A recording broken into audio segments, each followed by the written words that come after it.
Observe the following tables and find if x and y are directly proportional. നമുക്കിവിടെ ഒരു table തന്നിട്ടുണ്ട്. ഇതിൽ എക്സും വൈയും ഡയറക്ട്ലി പ്രൊപ്പോർഷണൽ ആണോ എന്ന് നമ്മൾ കണ്ടുപിടിക്കണം. എക്സും വൈയും ഡയറക്ട്ലി പ്രൊപ്പോർഷണൽ ആണോ എന്ന് നമ്മൾ എങ്ങനെയാണ് കണ്ടുപിടിക്കുന്നത്? എക്സ് ഇൻക്രീസ് ആകുന്നതനുസരിച്ച് വൈയും ഇൻക്രീസ് ആകും. അപ്പോൾ റേഷ്യോ എന്തായിരിക്കും? Ratio remains constant. അപ്പോൾ നമ്മൾ എന്ത് ചെയ്യും? ഇതിനെ ഡിവൈഡ് ചെയ്ത് നോക്കും. ഡിവൈഡ് ചെയ്ത് നോക്കുമ്പോൾ നമുക്ക് കിട്ടുന്ന റേഷ്യോ എല്ലാം സെയിം ആണെങ്കിൽ എന്താണ്? എക്സും വൈയും ഡയറക്ട്ലി പ്രൊപ്പോർഷണൽ ആണ്. അപ്പോൾ നമുക്ക് ചെയ്ത് നോക്കാം. ഫസ്റ്റ് എന്താണ്? എക്സ് ബൈ വൈ റേഷ്യോ എന്ന് പറയുന്നത് എക്സ് ബൈ വൈ ആണല്ലേ. അപ്പോൾ ആദ്യം നമ്മൾ 20/40 ചെയ്ത് നോക്കുന്നു. 20/40 ദാറ്റ് ഈസ് 1/2. 2ഉം 4ഉം കൂടെ കട്ടാകുമ്പോൾ 1/2 ആകും അല്ലേ. ഇനി അടുത്തത് 17/34. ഇവിടെ 17ൻ്റെ മൾട്ടിപ്പിൾ ആണ് 34. അപ്പോൾ 17 കൊണ്ട് കട്ട് ചെയ്ത് എന്ത് വരും? 1/2 എന്ന് കിട്ടും. അടുത്തത് 14/28. ഇവിടെയും 14ൻ്റെ മൾട്ടിപ്പിൾ ആണ് 28. 14 × 2 28. അപ്പോൾ 1/2 കിട്ടി. അടുത്തത് 11/22. ഇവിടെ 11ൻ്റെ മൾട്ടിപ്പിൾ ആണ് 22. 11 × 2 22. നെക്സ്റ്റ് 8/16. 8/16 8ൻ്റെ മൾട്ടിപ്പിൾ ആണ് 16. സോ 1/2. 8 × 2 ആണ് 16. നെക്സ്റ്റ് 5/10. ഇവിടെ എന്ത് കിട്ടി? 1/2. 2/4. അടുത്തത് ഇതും എന്താണ്? 1/2. അപ്പോൾ നോക്കിയേ, നമുക്ക് കിട്ടിയ റേഷ്യോ എല്ലാം എന്താണ്? 1/2 ആണ്. റേഷ്യോ സെയിം ആണ്. അപ്പോൾ നമുക്ക് എന്തെഴുതാം? X and Y are directly proportional. എക്സും വൈയും ഡയറക്ട്ലി പ്രൊപ്പോർഷണൽ ആണ്.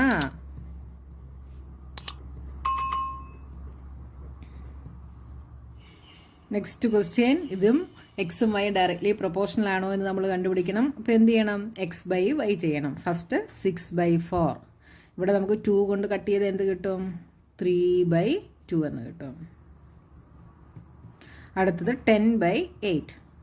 ഇവിടെ 2 കൊണ്ട് കട്ട് ചെയ്താൽ 5/4. ഇനി നമുക്ക് കട്ട് ചെയ്യാൻ പറ്റില്ല അല്ലേ. അപ്പോൾ ഇത് 5/4.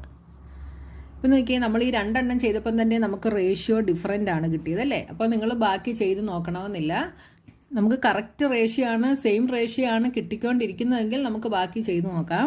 ഇവിടെ നമുക്ക് ആദ്യത്തെ ചെയ്തപ്പോൾ 3/2 കിട്ടി. അടുത്തത് ചെയ്തപ്പോൾ 5/4 ആണ്. രണ്ടും ഡിഫറൻ്റ് ആണ് ഇപ്പോൾ തന്നെ കിട്ടിയത്. അതുകൊണ്ട് ഇതെന്തല്ല?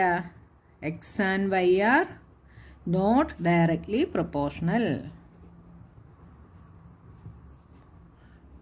അടുത്തതിൽ നിന്ന് നോക്കിയേ, ഇത് ഡയറക്ട്ലി പ്രൊപ്പോർഷണൽ ആണോ എന്ന് നമുക്ക് നോക്കാം. 5/15 ചെയ്താൽ എന്ത് വരും? 5 കൊണ്ട് കട്ട് ചെയ്താൽ ഇവിടെ 3 ആകും. അപ്പോൾ 1/3. അടുത്തത് 8/24. ഇവിടെ 8 കൊണ്ട് കട്ട് ചെയ്താൽ ഇവിടെ 1. 8 3s are 24. അപ്പോൾ ഇതും 1/3 കിട്ടി. പിന്നെ അടുത്തത് 12/36. ഇതും 12ൻ്റെ മൾട്ടിപ്പിൾ ആണ് 36. കട്ട് ചെയ്താൽ ഇവിടെ 12 3s are 36. അപ്പോൾ 1/3 കിട്ടി. അടുത്തത് 15/60. 15 എത്ര കൊണ്ട് മൾട്ടിപ്ലൈ ചെയ്താൽ 60 കിട്ടുന്നത്? 15 × 4 ആണ് 60. അപ്പോൾ ഇവിടെ വന്നപ്പോൾ എന്തായി? 1/4 ആയി. ഇവിടെ 1/3 കിട്ടി. ഇവിടെ 1/3. ഇതും 1/3. ഇവിടെ വന്നപ്പോൾ 1/4 ആയി. റേഷ്യോ മാറി അല്ലേ. അപ്പോൾ നമുക്ക് എന്തെഴുതാം? X and Y are not directly proportional. Ratio same ആയിട്ട് വന്നെങ്കിലേ എന്താവത്തുള്ളൂ? ഡയറക്ട്ലി പ്രൊപ്പോർഷണൽ ആവത്തുള്ളൂ കേട്ടോ. അപ്പം നിങ്ങളോട് എക്സും വൈയും ഡയറക്ട്ലി പ്രൊപ്പോർഷണൽ ആണോ എന്ന് കണ്ടുപിടിക്കാൻ പറഞ്ഞാൽ എന്ത് ചെയ്താൽ മതി? രണ്ടും തമ്മിൽ എക്സ് ബൈ വൈ ചെയ്ത് നോക്കിയാൽ മതി കേട്ടോ. സെക്കൻഡ് ക്വസ്റ്റ്യൻ നോക്കിയേ. Principal is equal to ₹1000. Rate is equal to 8% per annum. Fill in the following table and find which type of interest change in direct proportion with time. അപ്പോൾ നമുക്കിവിടെ പ്രിൻസിപ്പലും റേറ്റും തന്നിട്ടുണ്ട്. നമ്മൾ ഇവിടെ ഓരോ ഇയറിലെയും സിമ്പിൾ ഇൻട്രസ്റ്റും കോമ്പൗണ്ട് ഇൻട്രസ്റ്റും കണ്ടുപിടിക്കണം.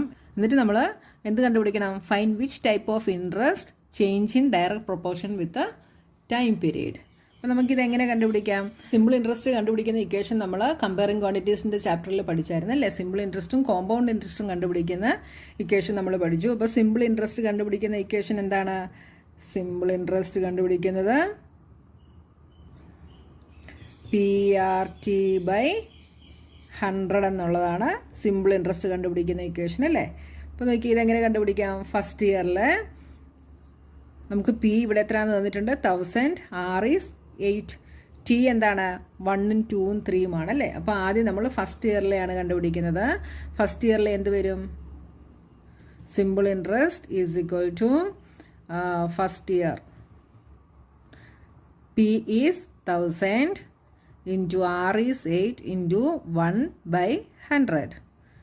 Sorry 100. അപ്പോൾ 100ൻ്റെ 2 സീറോ ഇതും കൂടെ കട്ടായി, ബാക്കി 80. അപ്പോൾ ഇവിടെ 80 ആണ് ഫസ്റ്റ് ഇയറിൽ. ഇനി സെക്കൻഡ് ഇയറിൽ എന്ത് വരും? P into R into T, ഇവിടെ 2 ആണ് വരുന്നത്, ബൈ 100.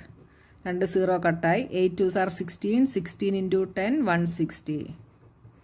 ഇനി തേർഡ് ഇയറിലത് P is equal to 1000, R T is equal to 3/100. 2 zero കട്ടായി, 8 3s are 24, 240 എന്ന് വന്നു. അപ്പോൾ നമുക്ക് സിമ്പിൾ ഇൻട്രസ്റ്റ് കിട്ടി. ഇനി എന്താണ് കണ്ടുപിടിക്കേണ്ടത്? ഇനി ഈ സിമ്പിൾ ഇൻട്രസ്റ്റിൻ്റെ റേഷ്യോ നമ്മൾ കണ്ടുപിടിക്കണം. റേഷ്യോ കണ്ടുപിടിക്കുന്ന ഉടനെ എങ്ങനെയാണ് പറഞ്ഞിരിക്കുന്നതെന്ന് നോക്കിയേ. Fine which type of interest change in direct proportion with time period. അപ്പോൾ ഈ സിമ്പിൾ ഇൻട്രസ്റ്റ് ടൈം പീരീഡുമായിട്ട് ഉള്ള റേഷ്യോ ആണ് നമ്മൾ കണ്ടുപിടിക്കേണ്ടത്. അപ്പോൾ simple interest divided by time period അങ്ങനെയാണ് ചെയ്യേണ്ടത്. ഇവിടെ നോക്കിക്കോണം, which type of interest change in direct proportion with time period. അപ്പോൾ സിമ്പിൾ ഇൻട്രസ്റ്റ് ബൈ ടൈം പീരീഡാണ് നമ്മൾ ചെയ്യേണ്ടത്. അപ്പോൾ നമുക്ക് റേഷ്യോ എങ്ങനെ വരും? ഫസ്റ്റ് 80/1 ചെയ്യുമ്പോൾ റേഷ്യോ 80 തന്നെ നമുക്ക് കിട്ടും. അടുത്തത് 160/2, ഇപ്പോൾ എന്ത് വരും? അത് നമുക്ക് 80 തന്നെ കിട്ടും. അടുത്തത് 240/3, അത് ചെയ്യുമ്പോഴും എന്ത് തന്നെ കിട്ടും? 80 തന്നെ കിട്ടും. മൂന്നിനും റേഷ്യോ നമുക്ക് സെയിം ആയിട്ട് തന്നെ കിട്ടി. അപ്പോൾ നമുക്ക് എന്തെഴുതാം? Simple interest change in direct proportion with the time period. Simple interest changes in direct proportion with time period. ഇനി നമ്മൾ കോമ്പൗണ്ട് ഇൻട്രസ്റ്റ് ആണ് കണ്ടുപിടിക്കുന്നത്. കോമ്പൗണ്ട് ഇൻട്രസ്റ്റ് കണ്ടുപിടിക്കുന്ന ഇക്വേഷൻ എന്താണ്? എമൗണ്ട് മൈനസ് പ്രിൻസിപ്പൽ ആണ്. എമൗണ്ട് കണ്ടുപിടിക്കുന്ന ഇക്വേഷൻ എന്താണ്? എമൗണ്ട് കണ്ടുപിടിക്കുന്ന equation P into 1 + r/100 the whole raise to n. നമ്മൾ കമ്പയറിങ് ക്വാണ്ടിറ്റീസിൻ്റെ ചാപ്റ്ററിൽ പഠിച്ചതാണ് അല്ലേ. അപ്പോൾ നോക്കിയേ, അപ്പോൾ നമുക്ക് കോമ്പൗണ്ട് ഇൻട്രസ്റ്റ് കണ്ടുപിടിക്കാൻ വേണ്ടി എന്ത് ചെയ്യാം? ദിസ് മൈനസ് പി എന്നും കൂടെ കൊടുക്കാം. ഇതാണ് CI, കോമ്പൗണ്ട് ഇൻട്രസ്റ്റ് കണ്ടുപിടിക്കുന്ന equation. Compound interest on 1 year. 1 ഇയറിൽ എന്ത് വരും? നമ്മുടെ ഇക്വേഷൻ എന്താണ്? കോമ്പൗണ്ട് ഇൻട്രസ്റ്റ് കണ്ടുപിടിക്കുന്നത്. കോമ്പൗണ്ട് ഇൻട്രസ്റ്റ് എന്ന് പറയുന്നത് എമൗണ്ട് മൈനസ് പ്രിൻസിപ്പൽ ആണ്. ഇപ്പോൾ എമൗണ്ട് കണ്ടുപിടിക്കുന്ന equation P into 1 + r/100 the whole raise to n ആണല്ലേ. അപ്പോൾ നമുക്ക് ഡയറക്റ്റ് കോമ്പൗണ്ട് ഇൻട്രസ്റ്റ് തന്നെ കണ്ടുപിടിക്കാം. അപ്പോൾ ആദ്യം എമൗണ്ട് കണ്ടുപിടിക്കുന്ന ഇക്വേഷൻ നമുക്കൊന്നുകൂടെ എഴുതാം. P into 1 + r/100 the whole raise to n minus P principal. ഇതിലോട്ട് നമ്മുടെ വാല്യൂസ് ഒക്കെ നമ്മൾ സബ്സ്റ്റിറ്റ്യൂട്ട് ചെയ്യുന്നു. അപ്പോൾ എന്ത് വരും? പി ഈസ് നമ്മുടെ പ്രിൻസിപ്പൽ 1000 ആണ്. 1000 ഇൻറ്റു 1 + r, റേറ്റ് ഈസ് 8/100. 1 ഇയറിലെ ആയതുകൊണ്ട് റേസ് ടു n എന്നുള്ളത് 1 തന്നെയാണ്, minus principal is equal to, ഇവിടെ 8/100നെ നമുക്ക് 4 കൊണ്ട് ചെയ്യുന്ന ഉടനെ 2, ഇവിടെ 25, 2/25 എന്ന് എഴുതാം. അപ്പോൾ 1000 ഇൻറ്റു, ഇവിടെ LCM എടുക്കുമ്പോൾ 25/25 ആകും. 25/25 + 2/25 എന്ത് വരും? 27/25 എന്ന് വരും, മൈനസ് 1000 ഇസ് ഈക്വൽ ടു, ഇവിടെ നമുക്ക് 25ഉം 1000ഉം കൂടെ കട്ട് ചെയ്യാം. 25 ഇൻറ്റു 40 ആണ് 1000. അപ്പോൾ 40 ഇൻറ്റു 27, അതിന് വരെ നമുക്ക് എന്ത് ചെയ്താൽ മതി? 27 ഇൻറ്റു 4 ചെയ്യുക. 28, 2, 4 2s are 8 + 2 10. അപ്പോൾ 108 എന്ന് കിട്ടി. ഈ 108ൻ്റെ കൂടെ 40യുടെ ഒരു സീറോയും കൂടെ നമ്മൾ ഇട്ട് കൊടുക്കുന്നു. മൈനസ് 1000. എന്ത് വന്നു? 1080 മൈനസ് 1000 റുപ്പീസ് 80 എന്ന് നമുക്ക് കിട്ടി.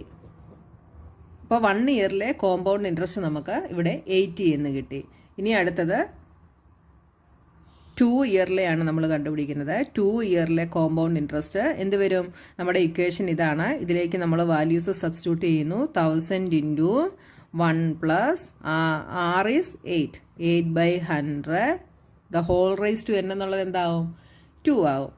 2 minus 1000 is equal to 1000 into ഇതെന്താവും? ഇവിടെ ഇതേ സെയിം ഇത് തന്നെയാണ് ഇവിടെ വന്നിരിക്കുന്നത് അല്ലേ? അപ്പോൾ ഇത് നമുക്ക് 27/25 എന്ന് തന്നെ എഴുതാം. 27/25. ഇവിടെ സ്ക്വയർ ആയതുകൊണ്ട് ഇതിനെ 2 ടൈംസ് എഴുതുന്നു. ഇവിടെ നോക്കിയാൽ ഇവിടെ 1 പ്ലസ് 8/100 ആയിരുന്നു. ഇവിടെയും 1 പ്ലസ് 8/100 ആണ്. അപ്പം നമ്മൾ ഇതിനെ കട്ട് ചെയ്ത് LCM എടുത്തപ്പോൾ നമുക്ക് എന്താണ് കിട്ടിയത്? 27/25 എന്നാണ് കിട്ടിയത്. അപ്പം നമ്മളിവിടെ അത് തന്നെ എഴുതുന്നു കേട്ടോ. അപ്പോൾ ചെയ്യാൻ ഇച്ചിരി ഈസി ആയിട്ടുണ്ട്. മൈനസ് 1000. ഇവിടെ 25 ഇതും കൂടെ കട്ട് ചെയ്താൽ ഇവിടെ 40 ആവും. ഇവിടെ വീണ്ടും നമുക്ക് 5 വെച്ച് കട്ട് ചെയ്യാം. അപ്പോൾ ഇവിടെ 5 ആയി. 8 5s are 40. ഇവിടെ 8 ആയി. ഇനി ഇതെല്ലാം കൂടെ മൾട്ടിപ്ലൈ ചെയ്യണം. 27 ഇൻറ്റു 27 എന്ത് വരും? 7 7s are 49. 7 into 2 14. 14 plus 4 18. 7 into 2 14. 2 2s are 4 plus 1 5. 9 12 7 729. 729 into 8 72 2 8 2s are 16 plus 7 23 56 58 5832 എന്ന് കിട്ടി. 5832 ഡിവൈഡഡ് ബൈ ഇവിടെ ഒരു 5 ഉണ്ടല്ലേ? 5 1 0 8 1 3 33 30 32 ഇവിടെ പോയിന്റ് ഇട്ടിട്ട് ഇവിടെ നമ്മളൊരു 0യും കൂടി ഇട്ട് കൊടുക്കുന്നു. 4 എന്ത് കിട്ടി? 1166.4 മൈനസ് 1000 ഈസ് ഈക്വൽ ടു ഇത് രണ്ടും കൂടെ സബ്ട്രാക്ട് ചെയ്താൽ 166.4 റുപ്പീസ് എന്ന് നമുക്ക് കിട്ടും. 3 ഇയേഴ്സിലെ കണ്ടുപിടിക്കുന്നു. അപ്പോൾ എന്ത് വരും? 1000 ഇൻറ്റു ഇവിടെ 1 പ്ലസ് 8/100 അതിനെ നമ്മൾ LCM എടുത്ത് ചെയ്തപ്പോൾ എന്താ കിട്ടിയത്? 27/25 ആണ്. അപ്പോൾ 3 ഇയറിലെ ആകുമ്പോൾ ക്യൂബ് ആകും അല്ലേ? അപ്പോൾ 27/25 ക്യൂബാണ്. അതിനെ ഞാൻ 3 ടൈംസ് എഴുതുന്നു. മൈനസ് 1000 ഇസ് ഈക്വൽ ടു ഇവിടെ 25 ഇതും കൂടെ കട്ട് ചെയ്താൽ ഇവിടെ 40 ആവും. ഇവിടെ 5 8. ഇവിടെ നമ്മൾ 27 ഇൻറ്റു 27 ഇൻറ്റു 8 ചെയ്തായിരുന്നു ഇല്ലേ? അപ്പോൾ നമുക്ക് എന്തായിരുന്നു കിട്ടിയത്? 5832 എന്ന് കിട്ടി. ഇവിടെ നമുക്ക് അതിൻ്റെ കൂടെ ഒരു 27 മൾട്ടിപ്ലൈ ചെയ്യണം. അപ്പോൾ ഇതിൻ്റെ കൂടെ തന്നെ നമുക്കങ്ങ് ചെയ്ത് കൊടുക്കാമേ. 27 7 2s are 14. 7 3s are 21 22 56 58 35 plus 5 40. 2 2s are 4. 3 2s are 6. 8 2s are 16. 5 2s are 10 plus 1 11.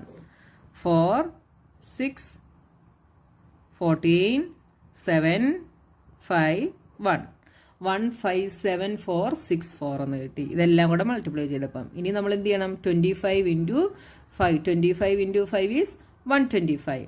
അപ്പോൾ ഇതിനെ നമ്മൾ 125 കൊണ്ട് ഇനി ഡിവിഷൻ ചെയ്യണം.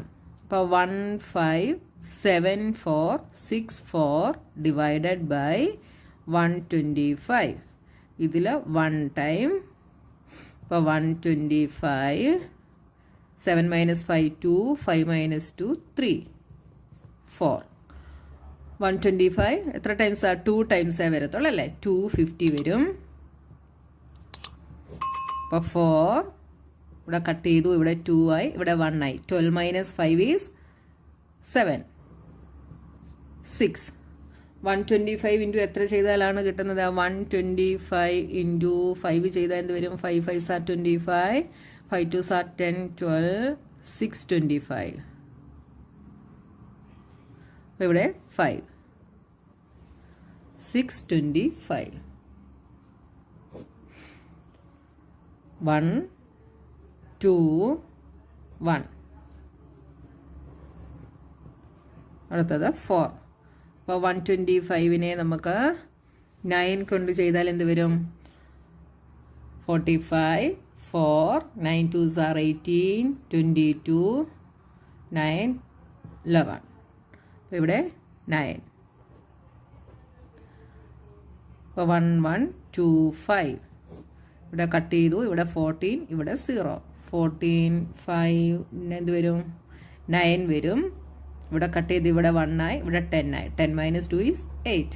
1 - 1 is 0. അപ്പോൾ നമ്മളിവിടെ 0 ഇട്ടിട്ട് ഇവിടെ ഒരു പോയിന്റ് ഇട്ട് കൊടുക്കുന്നു. 890. 125 ഇൻറ്റു എത്ര ചെയ്യണം? 125 ഇൻറ്റു 7 ചെയ്താൽ 3 14 17 8. അപ്പോൾ 7 875. ഇവിടെ 8 ആയി, ഇവിടെ 10 ആയി. 5 15. വീണ്ടും 0 ഇട്ടാൽ 150. ഇപ്പോൾ ഇവിടെ എന്ത് വരും? ഇവിടെ 1 വരും. 125 4 10 5 2. ഇങ്ങനെ ഇനി ഒരു 0യും കൂടി ഇട്ട് കൊടുത്താൽ 250. 125 ഇൻറ്റു 2 250. അപ്പോൾ നമുക്ക് എന്ത് കിട്ടി? 1259.712 എന്ന് കിട്ടി. -1000 -1000 എന്ത് വരും ചെയ്യുമ്പം? 259.712 എന്ന് നമുക്ക് കിട്ടും. റുപ്പീസ് 259.712 എന്ന് കിട്ടി. ഇപ്പം നോക്കിയേ, ഇവിടെ നമുക്ക് 1 ഇയറിലതാണ് എന്ത് കിട്ടിയത്?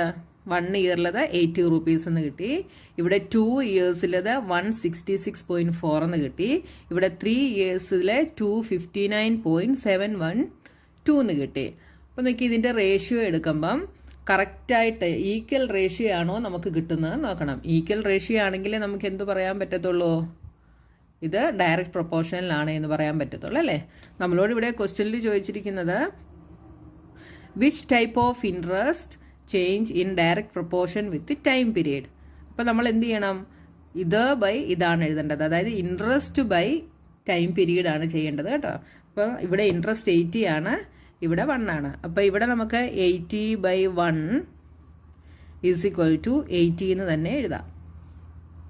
ഇവിടെയോ? ഇവിടെ 166.4/2. ഇത് ചെയ്യുമ്പോൾ എന്ത് വരും? 83.2 എന്ന് വരും. 83.2 എന്ന് വരും. ഇപ്പോൾ ഇവിടെ ചെയ്തപ്പോൾ തന്നെ നമ്മുടെ റേഷ്യോ എന്തല്ലാതായി? സെയിം അല്ലാതായി അല്ലേ? അടുത്തത് ഇവിടെ ചെയ്യുമ്പോഴോ ഇവിടെ 259.712 ഡിവൈഡഡ് ബൈ 3 ആണ് വരുന്നത്.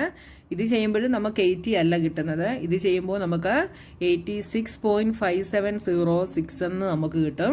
അപ്പോൾ ഇവിടുത്തെ റേഷ്യോസ് എല്ലാം ഡിഫറെൻ്റ് ആണ് നമുക്ക് കിട്ടിയത് അല്ലേ? The ratios are not the same അല്ലേ? Hence, the compound interest does not change in direct proportion with the time period. അപ്പോൾ ടൈം പീരീഡിനനുസരിച്ച് നമ്മുടെ കോമ്പൗണ്ട് ഇൻട്രസ്റ്റ് ഡയറക്റ്റ് പ്രൊപ്പോർഷനിലല്ല ചേഞ്ച് ആവുന്നത് അല്ലേ? റേഷ്യോ ഡിഫറെൻ്റ് ആയിട്ടാണ് ഇവിടെ ചേഞ്ച് ആവുന്നത്. അപ്പോൾ നമ്മൾ ചെയ്തപ്പോൾ ഏത് ഇൻട്രസ്റ്റ് ആണ് ടൈം പീരീഡുമായിട്ട് ഡയറക്റ്റ് പ്രൊപ്പോർഷനിൽ വന്നത്? സിമ്പിൾ ഇൻട്രസ്റ്റ് ആണ് അല്ലേ? അപ്പോൾ simple interest changes in direct proportion with time period. Compound interest does not change in direct proportion with time period. അപ്പോൾ നമ്മുടെ ട്രൈ ദീസ് ഫുള്ള് കഴിഞ്ഞു. ഇനി അടുത്ത ക്ലാസ്സിൽ നമുക്ക് എക്സസൈസുമായിട്ട് നമുക്ക് കാണാം.